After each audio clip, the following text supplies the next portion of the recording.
Salam alaikum wa rahmatullahi wa barakatuh. Alors, on va continuer, Inch'Allah, bi'idhnillah, les aphorismes, les hikam de l'imam ibn Ata'illah, secondary. Bismillahir Rahmanir Rahim, alhamdulillahi rabbil alamin, Allahumma salli ala sayyidina Muhammad wa ala alihi wa sahbihi wa sallim. Avec la bonne intention de propager le bien et de rappeler ce qu'on a tendance à oublier. Alors on est à l'aphorisme, à la hikam numéro 25. Donc le cheikh il dit ما توقف مطلب أنت طالبه بربك ولا تيسر مطلب أنت طالبه بنفسك. Alors on voit ici que si on observe seulement la hikam, la hikmah, sans voir l'explication, tu ne seras jamais déçu par lui.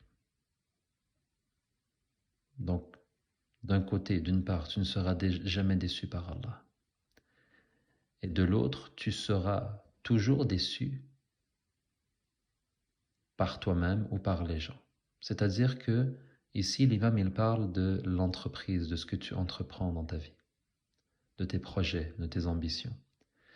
Tout ce que tu entreprends avec une bonne intention, par recherche de l'agrément de Dieu, eh bien, tu seras facilité. Et tu ne seras pas déçu. Tandis que pour les projets, ou pour les entreprises, pour ce que tu accomplis, mais d'un élan de ta nafs, de ton ego, il n'y aura aucune facilité. Et donc, il y aura à la longue un échec. Il y aura un échec lorsque tu te fies sur toi-même, lorsque tu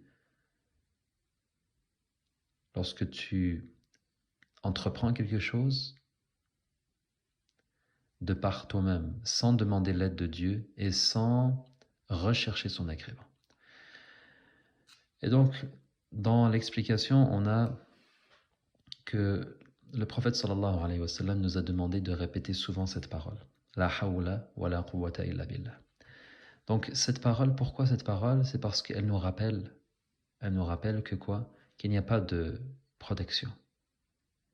Et il n'y a pas de force excepté par Dieu. Et donc, tant et aussi longtemps qu'on ne comprend pas cette parole et qu'on ne la vit pas, on va être déçu. Et par cette parole, nous savons et nous devons savoir que si force il y a et si protection il y a, c'est par Allah le Tout-Puissant. Et d'oublier cela peut mener à un certain degré à la mécréance. Et ça, c'est un danger. D'oublier que c'est par Allah qu'il y a protection et que c'est par Allah qu'il y a la force, c'est un danger pour la foi. Et la plupart d'entre nous, on oublie déjà que lorsqu'on accomplit quelque chose, on pense que c'est par nous-mêmes. Lorsque on protège les nôtres ou lorsqu'on s'entraîne pour se défendre contre un ennemi, on pense que c'est par nous-mêmes. On se protège et on protège les autres. Non. On doit faire attention de toujours se rappeler que il n'y a pas de protection réelle ni de force réelle que par Allah le Seigneur. Et pourquoi on dit que cela peut mener à la mécréance? Pourquoi? Parce que c'est une contradiction de la foi du musulman. Le musulman, la musulmane, le croyant, la croyante doit savoir. C'est dans les fondements de la croyance que le réel détenteur de la force et de la puissance et le réel protecteur, c'est Allah. Je n'ai pas une force intrinsèque en moi qui fait en sorte que je peux accomplir sans l'aide de Dieu, sans sa volonté. Non, ma force est un prêt temporaire de la part du Tout-Puissant, qu'il peut m'enlever, me soutirer quand il le veut. Et la preuve de cela, c'est que si j'avais une force réelle qui m'appartenait, eh bien, je ne faiblirais jamais. Et je serais fort à jamais. Dans la réalité, on voit très bien que quoi? Que la personne, elle naît faible, et puis elle se renforce pour faiblir, vieillir et mourir.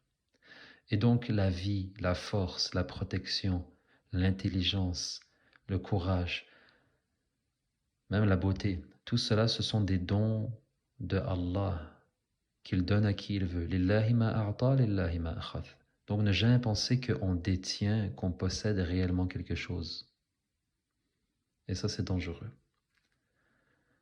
Donc, comme de persévérer à croire que cette force que j'ai est réellement mienne et proviendrait de moi. Donc c'est ça le danger, c'est de croire que réellement il y a une force qui provient de moi, ou que cette protection résulterait de mes moyens propres uniquement. Donc c'est se couper de Dieu, c'est se couper du madad déjà, c'est se couper du madad de façon spirituelle, mais à un certain point c'est se couper de Dieu de façon même dans le lien entre le serviteur et son créateur, c'est-à-dire c'est comme se tourner, se détourner de Dieu. C'est se détourner de Dieu et c'est ce qui peut mener à la mécréance. قال رسول الله صلى الله عليه وسلم المؤمن القوي خير وأحب إلى الله من المؤمن الضعيف وفي كل خير. Donc ce qui signifie, le prophète sallallahu alayhi wa sallam, il dit, le croyant fort est meilleur et plus aimé de Dieu que le croyant faible. Et dans les deux, il y a un bien. Et bien sûr, certains savants ont interprété ici al-mu'minul qawi comme voulant dire le croyant qui est fort dans ses moyens terrestres et donc peut aider son prochain, peut soutenir l'opprimé. Mais d'autres ont interprété d'une autre façon. Wallahu a'lam, si c'est pas plutôt la deuxième qui est véridique comme interprétation, mais cela fait référence à la foi du croyant. Al-mu'minul qawi, donc le croyant fort dans sa foi, est meilleur que le croyant faible. Et bien sûr, la croyance de tout un chacun diffère. Certains ont une croyance, une foi, une spiritualité forte et enracinée, alors que d'autres ont une foi qui vacille. Et à chacun de voir où il en est et de mettre, si on peut dire, des bûches dans le feu. Parce que le feu, il a tendance à s'éteindre si on ne le nourrit pas. Donc par cette parole, le prophète sallallahu alayhi wa sallam, que la paix soit sur lui, a décrit tantôt le croyant comme étant fort, tantôt comme étant faible. Et une personne pourrait être portée à croire que cette force vient de cette personne, et l'autre, que sa faiblesse vient de lui. Donc il y a des gens qui pensent que quand on voit une personne qui est forte, eh bien elle est forte en elle-même, et l'autre elle est faible. Donc c'est une faiblesse qui la définit, qui est sa nature. Et ce qu'on doit comprendre, c'est que non, si une personne est forte en apparence, c'est justement une apparence. C'est un prêt de Dieu, c'est-à-dire que quelqu'un qui, dans un combat par exemple, on parle de la force physique, dans un combat, il est plus musclé, il est plus sculpté, il est plus fort physiquement, et l'autre, il est plus faible. Les deux rentrent dans un combat, et celui qui est plus fort en apparence, il terrasse l'autre. Il le met par terre, il le domine, il le contrôle. Et il finit même par, s'il le veut, il finit même par l'étouffer, l'étrangler, et le faible doit abandonner. On a tendance à dire qu'un est plus fort que l'autre, dans l'apparence. Mais dans la réalité, le seul puissant, c'est Allah. Et le puissant a prêté, a donné, a confié plutôt, a déposé une force plus grande dans l'un que dans l'autre, et a décrété qu'il soit plus fort dans ce moment précis. C'est un scénario. Et donc, le fort dans la réalité, dans l'absolu, c'est Allah, qui donne la force et la reprend, Tout comme lorsqu'on parle du royaume, de la royauté, il fait que l'un est un roi, et 10 ans après, il est ce qu'on appelle un page, ou même un pauvre, ou un mendiant. Il fait que l'un est vivant d'une vie vibrante. Il court dans les champs, il escalade les montagnes, il saute et il fait des bonds prodigieux. Et du jour au lendemain, il se retrouve paralysé, et du jour au lendemain, il se retrouve sous la terre. La vie lui a été soutirée. Et donc le vivant, dans la réalité, dans l'absolu, c'est Allah. Et il prête la vie, et il la reprend, comme il le veut. La même chose pour la force, et la même chose pour la beauté. Regardez une personne, comment elle peut changer.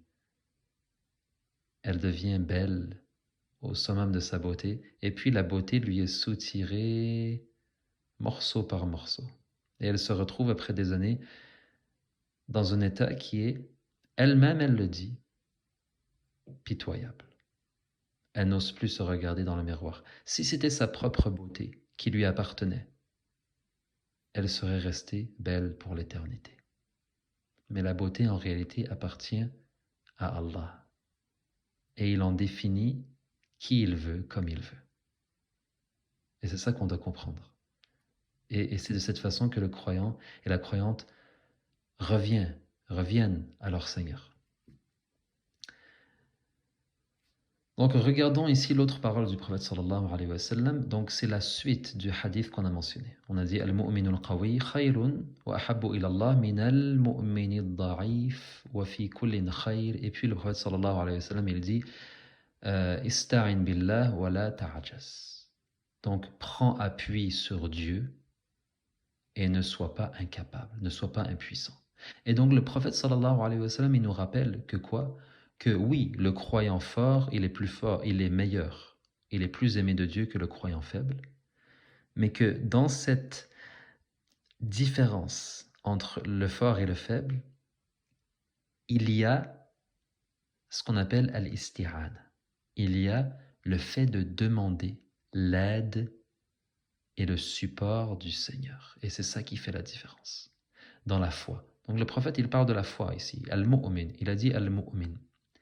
Il n'a pas dit le roi, il n'a pas dit l'être humain en général, il a parlé du croyant, c'est-à-dire la foi. Par rapport à la foi, pour que la foi se renforce, il faut demander l'aide de Dieu. Ista'in billah, demande l'aide de Dieu et ne sois pas incapable, ne sois pas impuissant. L'impuissance résulte du fait de ne pas s'appuyer sur Dieu. Et si on parle dans la généralité, parce que ce hadith, il est général, le fait de demander l'aide à Dieu, c'est pas seulement pour la foi. Donc dans le cas spécifique, c'est la foi. Mais dans le cas général, c'est pour toute chose. Et ça revient à expliquer cet aphorisme, cette hikmah, que pour tous tes projets et pour tout ce que tu veux accomplir et entreprendre, ista'in billah, demande l'aide de Dieu. Parce que si tu ne demandes pas l'aide de Dieu, tu fais partie du second cas, al-ajz. Al-ajz, c'est l'impuissance. Et les gens, ils ont souvent entendu al-ajuz ou al-ajuza, la vieille, c'est traduit la vieille, mais en réalité, c'est l'impuissant ou l'impuissante. C'est celui qui arrive à un âge ou dans un état où il est incapable de faire ce qu'il faisait dans sa jeunesse. Et comment on arrive dans cet état? Dans le monde de la spiritualité, c'est en ne prenant pas appui sur Allah, mais en prenant appui sur notre nafs. Lorsqu'on prend appui, lorsqu'on s'appuie sur son ego, lorsqu'on s'appuie sur soi-même, sur ses forces, on pense avoir une force, on pense avoir des moyens, et on s'appuie dessus, on fait fausse route, et on revient à cet aphorisme qui est très fort, le numéro 25. Ma tawaqqafa matlabun, anta talibuhu bi rabbik. Tout ce que tu demandes et que tu accomplis par ton Seigneur ne va pas s'arrêter, mais va perdurer et va arriver à bout, va aboutir. Par contre, wala tayassara, ne sera pas facilité. Matlabun, ce que tu demandes, ce que tu recherches. Anta talibuhu bi nafsik, de ce que tu demandes et ce que tu recherches par toi-même. Donc en t'appuyant sur toi, en prenant appui sur ce que tu penses être à toi en termes de force et de moyens et d'argent, etc. Donc cette incapacité proviendrait donc d'un manque d'appui, du fait que tu ne t'es pas appuyé, que tu n'as pas cherché la force en lui, donc en Allah. Donc on arrête ici, Inch'Allah, et on continuera par la suite, bi'idhnillah, walhamdulillahi rabbil alamin.